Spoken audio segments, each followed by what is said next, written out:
اور یہاں پر لکھا ہے کہ میرے پاس انسان کے سارے کاموں کے لیے دینے کے لیے اجر میرے پاس۔ اگر ہم سلاس کی باری میں، پولس کی باری میں، جب وہ قید خانہ کے اندر تھے، ہم دیکھتے ہیں کہ وہ بھی زنجیروں میں جکڑے ہوئے تھے، لیکن خدا کا کلام فرماتا ہے کہ خدا سے اپنے لوگوں کی زنجیریں دیکھی نہیں جاتی، وہ ان کو کھولنے کے لیے اپنے فرشتہ کو بھیجتا ہے اور پولس اور سلاس کو آزاد کر دیتا ہے۔ ہاللیلویہ۔ یہ مکاشفہ آج ہمارے لیے بھی ہے کہ ہم دنیا کے اندر رہتے ہوئے دکھوں میں ہو سکتے ہیں، مشکلات میں ہو سکتے ہیں، پریشانیاں گھیرے ہوئے ہیں اس وقت، لیکن پھر بھی کلام ہمارے لیے یہ ہے کہ دیکھ میں عبدالآباد زندہ ہوں اور تمہارے دکھوں سے بھی واقف ہوں، پریشانیوں سے واقف ہوں، اور تمہاری ہر ایک بات پر میری نظر ہے۔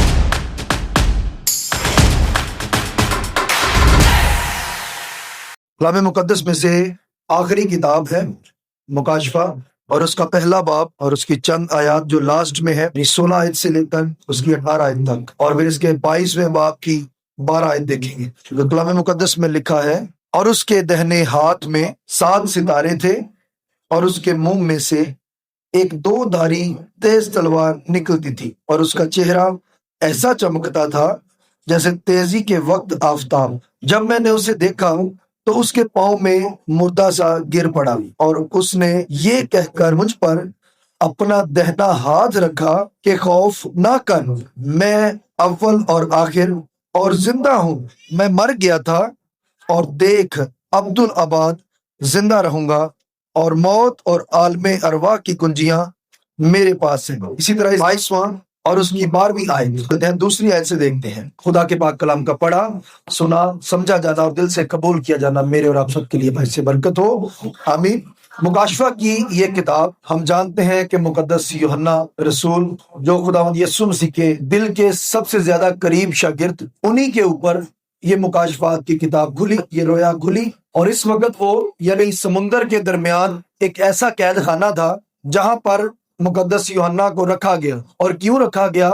کیونکہ یہ گواہی یسوع مسیح کی دیتے تھے۔ شاگرد جتنے بھی تھے یسوع مسیح کے، ان کی اسی طرح کی شہادتیں بھی ہوئی، یعنی مقدس یوحنا رسول کو جلتے ہوئے تیل کے کڑایا میں ڈالا گیا، یعنی جلتی ہوئی آگ کے اوپر جو کڑایا تھا، وہ کڑایا بھی چھوٹا نہیں تھا، یقیناً وہ کافی اس کا لمبا چوڑا کھاتا تھا، اور اس ابلتے ہوئے تیل کے اندر ان کو پھینکا گیا، لیکن معجزاتی طور پر خدا نے ان کو بچا لیا، خداوند یسوع مسیح نے ان کو محفوظ رکھا، اور جب یہ زندہ اس تیل ابلتے ہوئے میں سے نکل آئے، دشمنوں کو پھر بھی آرام نہیں ملا، انہوں نے ان کو جو پتمس کا زنجیرہ ہے وہاں ان کو قید کر دیا، اور یہ زنجیروں میں جکڑے ہوئے ہیں اس وقت جب یہ اس رویا کو دیکھ رہے ہیں، اس مکاشفات کی کتاب کو لکھنے کے لیے، جب یہ اس وقت ان کے اوپر رویا کھل رہی ہے، قید خانے کے اندر جکڑے ہوئے ہیں، زنجیریں پیروں میں ہیں، ہاتھوں میں ہیں، لیکن پھر بھی خدا اپنے لوگوں سے بات کرتا ہے۔ اگر ہم سلاس کی باری میں، پولس کی باری میں، جب وہ قید خانہ کے اندر تھے، ہم دیکھتے ہیں کہ وہ بھی زنجیروں میں جکڑے ہوئے تھے، لیکن خدا کا کلام فرماتا ہے کہ خدا سے اپنے لوگوں کی زنجیریں دیکھی نہیں جاتی، وہ ان کو کھولنے کے لیے اپنے فرشتہ کو بھیجتا ہے اور پولس اور سلاس کو آزاد کر دیتا ہے۔ ہاللیلویہ۔ لیکن وہ کیا کر رہے تھے؟ وہ پرستش اور دعا کر رہے تھے، وہ تھے مشکل میں، ہاتھوں سے، پاؤں سے خون بہ رہا ہے، مار کٹائی ہوئی ہے ان کی، لیکن وہ پھر بھی اپنے خدا کی پرستش کر رہے آدھی رات کے وقت۔ اور یہاں پر بھی مقدس یوحنا بے شک زنجیروں کے اندر ہے، اور جب اس کتاب کا ہم شروع میں پڑھتے ہیں، مقدس یوحنا اپنا تعارف کرواتے ہیں کہ میں یسوع مسیح کی مصیبت میں شریک تھا، اس کے سارے دکھوں میں شریک تھا، اور میں تمہارا بھائی ہوں جو اس کتاب کو لکھ رہا ہوں، اور میں نے اپنے آنکھوں سے اس سارے نبوتی پیغام کو آسمان پر رویا میں دیکھا ہے۔ اور جب ہم نے اس پہلے باب کی جو لاسٹ آیات دیکھی ہیں، اس میں خداوند یسوع مسیح کے بارے میں جب یہ لکھتے ہیں تو اس کے پاؤں پیتل کے لکھتے ہیں، اس کے سینہ بند جو ہے وہ سونے کا ہے، اور جو بال ہیں وہ کہتے ہیں سفید برف کی مانند، یعنی اون جیسے۔ موٹی اون کنے کنے دیکھی؟ سافٹ دیکھی نا، ہلکی اون۔ کتاب میں لکھا ہے کلام مقدس میں، یہاں پہ وہ فرماتے ہیں کہ اون کی، یعنی سفید اون کی طرح، برف کی مانند سفید، ایسے بلور کی طرح، یعنی ان کی ساری وہ تعریف کرتا ہے کہ صاف چیزیں میں نے اپنی آنکھوں سے دیکھی ہیں۔ اور یسوع مسیح نے بھی خاص مقدس یوحنا کو کیوں چنا اس رویا کو بیان کرنے کے لیے؟ اور بھی بہت سے لوگ تھے، لیکن کلام کہتا ہے کہ جو اس کے دکھوں کے ساتھ شریک ہوتے ہیں، خدا ان سے ہم کلام ہونا چاہتا ہے۔ جو خداوند یسوع مسیح کا یقین کرتے ہیں، ایمان رکھتے ہیں کہ خداوند یسوع مسیح ہمارے لیے ہوا، وہ ان کے ساتھ ہم کلام ہوتا ہے، ان کی باتوں کو، ان کی دعاؤں کو خداوند یسوع مسیح سنتے ہیں، اور یہاں پر بھی وہ بے شک قید کے اندر تھے، لیکن خداوند یسوع مسیح نے خاص اپنا مکاشفہ مقدس یوحنا پر کھولا اور کہا کہ میں الفا اور اومیگا ہوں، دیکھ میں مر گیا تھا، زندہ ہوں اب، اور عبدالآباد زندہ رہوں۔ ہاللیلویہ۔ یہ مکاشفہ آج ہمارے لیے بھی ہے کہ ہم دنیا کے اندر رہتے ہوئے دکھوں میں ہو سکتے ہیں، مشکلات میں ہو سکتے ہیں، پریشانیاں گھیرے ہوئے ہیں اس وقت، لیکن پھر بھی کلام ہمارے لیے یہ ہے کہ دیکھ میں عبدالآباد زندہ ہوں، اور تمہارے دکھوں سے بھی واقف ہوں، پریشانیوں سے واقف ہوں، اور تمہاری ہر ایک بات پر میری نظر ہے۔ اور یہاں پر لکھا ہے کہ میرے پاس انسان کے سارے کاموں کے لیے دینے کے لیے اجر میرے پاس ہے۔ آئے پھر اس 12 آیت کو پھر سے دیکھیں، دیکھ میں جلد آنے والا ہوں اور ہر ایک کے کام کے موافق دینے کے لیے اجر میرے پاس ہے۔ جو اور آج کا ہمارا عنوان ہوگا وہ اسی اجر پر ہوگا، اسی لفظ کے اوپر کہ اجر کیا ہے۔ اگر بائبل مقدس میں ہم دیکھتے ہیں تو یہ اجر بہت سی جگہوں پر استعمال ہوا ہے۔ یہ اجر ایک صلہ ہے۔ کیا ہے؟ اس کو ہم یوں بھی لے سکتے ہیں کہ جو ہم نے کیا ہے اس کا حاصل ہے۔ میں اکثر ایک مثال دیتا ہوں کہ ہم جاب کرتے ہیں تو جاب کرنے کے بغیر ہمیں پیسے نہیں دیتا جس کے پاس ہم جاب کرتے ہیں، یعنی جو کرتے ہیں اسی کا ہمیں حاصل ہوتا ہے۔ اور یہاں پر بھی خدا یسوع مسیح نے اپنے کلام کے اندر مقدس یوحنا پر یہ بات ظاہر کی ہے کہ دیکھ میں جلد آنے والا ہوں، وقت پورا ہو چکا ہے۔ اور یہاں سے ہم نے تھوڑی دیر پہلے پڑھا ہے، جب اس فرشتہ کو مقدس یوحنا دیکھتے ہیں تو اس کے پاؤں کے سامنے گرتے ہیں۔ کس کے سامنے؟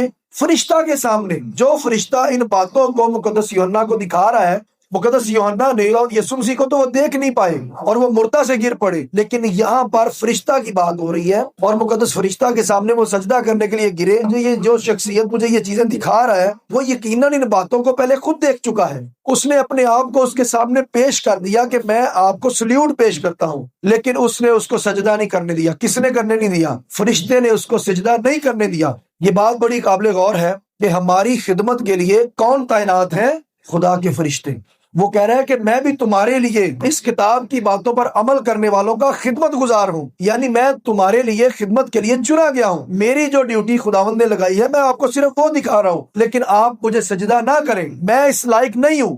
سجدے کے لائق صرف خدا ہے۔ یعنی یہ کتاب کو پڑھ کر بھی اگر جو برائی کرتا ہے پھر وہ کرتا جائے، جو اچھائی کرتا ہے وہ اچھائی کرتا جائے۔ اور پھر آگے پھر خاص بات، دیکھ میں جلد آنے والا ہوں اور ہر ایک کے کام کے موافق دینے کے لیے اجر میرے پاس۔ آج دنیا کے اندر رہتے ہوئے بھی شاید ہم کچھ کام ایسے کرتے ہیں کہ ہمیں اس کا اجر ملے، اور ملتا بھی ہے، لیکن جس اجر کا یہاں پر لفظ کا ذکر ہے وہ اجر صرف خدا کے پاس ہے۔ اور کلام کہتا ہے کہ آسمان سے ہمارے لیے جب اجر کی بات کی جاتی ہے تو ہمیں یہ نہیں ہے کہ زمین پر اجر نہیں ملے گا، جو ہم یہاں پر کریں گے خدا ہمیں آسمان سے اس کا اجر بھی یہاں پر دے گا۔ اسی لیے تو خدا یسوع مسیح نے کہا تھا مقدس پطرس کو کہ جو تو زمین پر باندھے گا کہاں پر بندھے گا؟ آسمان پر بندھے گا، اور جو تو زمین پر کھولے گا کہاں سے کھلے گا؟ آسمان سے کھل جائے گا۔ اس کا کیا مطلب ہے؟ کہ ہمارے تمام کاموں کا اجر جو ہے اس زمین پر زندگی بسر کرنے کے اوپر ڈیپینڈ کرتا ہے۔ ہم جو زمین پر کریں گے ہمارا اجر آسمان سے اسی طرح کا آئے گا۔ اے نہیں ایک چہرہ وکھانے والا ہور تے کھان والا ہور ہوئے، جیسے ہاتھی کے دانت دکھانے کے اور ہیں اور کھانے کے لیے وہ اور یوز کرتا ہے، لیکن ہمارا ایک ہی فیس ہے اور وہی خدا کو بس نظر آنا چاہیے، اور وہ فیس کے اوپر ماسک نہیں چڑھنا چاہیے، کیونکہ ماسک کے اندر کچھ اور ماسک کے اندر ہم کچھ اور نظر آئیں گے۔ خدا کہتا ہے جو تم زمین پر باندھو گے وہ آسمان پر باندھ جائے گا، کیونکہ ہر ایک کے کاموں کے موافق دینے کے لیے اجر خدا کے پاس ہے۔ اور وہ پھر کہتا ہے کہ میں الفا اومیگا ہوں، اول اور آخر ہوں، ابتدا اور انتہا۔ سب کچھ خدا سے شروع ہوتا ہے اور خداوند یسوع مسیح میں پورا ہو جاتا ہے۔ کوئی ایسا کام نہیں ہے جو خدا کی نظر سے ہمارا چھپا ہوا ہو، صاف صاف۔ اور یہی تو خدا چاہتا ہے کہ تم جو کچھ بھی کرو یہ جان کر کرو کہ خدا کے لیے کرتے ہو۔ آج حاصل کلام کہ خدا کے پاس ہمارے لیے اجر ہے، لیکن وہ اجر ہمارے اوپر ڈیپینڈ کرتا ہے کہ کس قسم کا ہے۔ یہاں پر کلام میں ہم نے پڑھا ہے کہ جو برائی کرتا ہے وہ برائی کرتا جائے، جو ناپاک ہے وہ ناپاک ہوتا جائے یعنی نجس، لیکن جو راست باز ہے وہ راست بازی کرتا جائے، یعنی اپنے کاموں کے اوپر دھیان کر کے وہ کرتا جائے۔ آج برائی کرتے ہوئے کچھ لوگ نہیں سوچتے، لیکن بعد میں فوراً کہتے ہیں کہ واقعی غلط ہو گیا۔ کب کہتے ہیں؟ جب اس کا نقصان بھگتنا پڑتا ہے، پھر کہتے ہیں غلطی ہو گئی۔ لیکن کلام کہتا ہے کہ جب آپ میرے اندر رہ کر ایمان رکھنے والوں کے لیے سب کچھ ممکن ہو جاتا ہے تو وہ غلط کام کی طرف جاتے بھی نہیں ہیں، کیونکہ ان کے پاس ایمان کی وہ پاور ہے جو آسمان کی کنجیاں رکھتی ہے۔ ہاللیلویہ۔ عالم ارواح کی کنجیاں خداوند یسوع کے پاس۔ اس لیے آج ہم نے اپنی زندگی پر پھر سے غور کرنا ہے کہ ہم نے پچھلے دنوں کے اندر یسوع مسیح کا مردوں میں سے زندہ ہونا منایا ہے۔ آج میں پھر آپ کو وہ بات ریمائنڈ کرواؤں گا کہ آج دیکھیں کہ ہماری زندگی کے اندر خداوند یسوع سے زندہ ہوئے ہیں کہ نہیں ہوئے. ہم نے اپنی اس لائف کو اپنی مرضی سے نہیں بسر کرنا، کیونکہ کلام کہتا ہے کہ تم خون سے خریدے گئے ہو، تم اپنے نہیں ہو، تمہارا کوئی مالک ہے، کوئی خالق ہے، اور تمہاری زندگی کا دم بھی اسی کے ہاتھوں میں ہے. ہم کہتے ہیں کہ آج میں یہ ہوں، میں وہ ہوں، یہ کر دوں گا، وہ کر دوں گا، لیکن اپنی زندگی کا ایک سیکنڈ بھی نہیں بڑھا سکتے. تو پھر اس کا مطلب ہے ہماری ساری زندگی کا کنٹرول تو ہمارے الفا اومیگا والے ہاتھوں میں ہے، جو آسمان پر ہمیں ہر وقت دیکھتا ہے. لیکن آج وہ ہمیں پھر سے موقع دے رہا ہے کہ اگر آج بھی ہمارے اندر کوئی کمی ہے تو وہ آج اسی گھڑی اپنے آپ کو خدا کے سامنے پیش کرنے کے اوپر ڈپینڈ کرتی ہے، اور وہ آج کمی ہمارے اندر سے نکل جانی چاہیے. ایسا نہیں ہے کڑ کڑ کے، پریشان ہو کے، جل جل کے وہ ہمیں بھی جلا دے. پریشانیاں ہمیں دکھ دیتی ہیں لیکن خوشیاں بانٹنے سے بڑھ جاتی ہیں. ہاللیلویہ.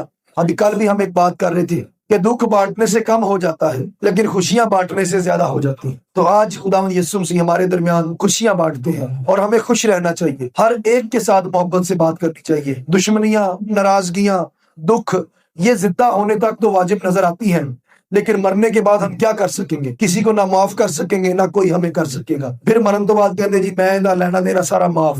زندگی کے اندر ہی سب کچھ کر دے تاکہ مرنے کے بعد جس کو معاف کر رہے ہیں وہ تو آپ کو دیکھ ہی نہیں رہا، وہ کس کو سنا رہے ہیں، کس کو دکھا رہے ہیں. لیکن لین دین اسی کی زندگی میں کر دینا چاہیے، کیونکہ اجر کس کے پاس ہے؟ خدا کے پاس ہے. یہاں پر ہی معاف کرنا کسی کو کرنا ہے. تو اسی لیے آج حاصل کلام وہی ہے کہ اجر خدا کے پاس ہے، لیکن اس اجر کے لیے ہم کر کیا رہے ہیں؟ ایک اجر اچھا ہے، ایک اجر نقصان دہ. کیونکہ اگر اسی مکاشفہ کی کتاب کو ہم غور سے پڑھیں، کیونکہ اس زندگی کے لیے ہی ہمارے خداوند نے ہمارے لیے جان دی ہے، اس جسم کو بچانے کے لیے، کیونکہ جلنا اسی جسم میں، اسی روح میں ہے جو اس وقت ہمارے پاس ہے. جب یہ آسمان پر چلی جائے گی اس کا حساب خدا کے ہاتھ میں ہوگا، ہمارے ہاتھ میں نہیں ہوگا. آج وقت ہے اپنی اپنی زندگیوں پر غور کریں کہ اجر جس نے دینا ہے وہ میرے لیے کون سا اجر رکھتا ہے، اور اپنی زندگیوں پر غور کرتے ہوئے یہ بھی یاد رکھیں کہ جو میں نے کیا ہے اسی کا اجر ملے گا. اچھائی کریں گے اچھا ہی ہوگا، برائی کریں گے تو برا اجر ملے گا. لیکن ہم نے کلام مقدس کے مطابق اچھائی کرنی ہے، اچھا بننا ہے، اچھے اعمال کرنے ہیں، کیونکہ جو مرنے کے بعد ساتھ جانا ہے وہ ہمارے اعمال جائیں گے. خالی ہاتھ نہیں جائیں گے بلکہ اعمال ساتھ لے کر جائیں گے، چاہے وہ اچھائی کے ہوں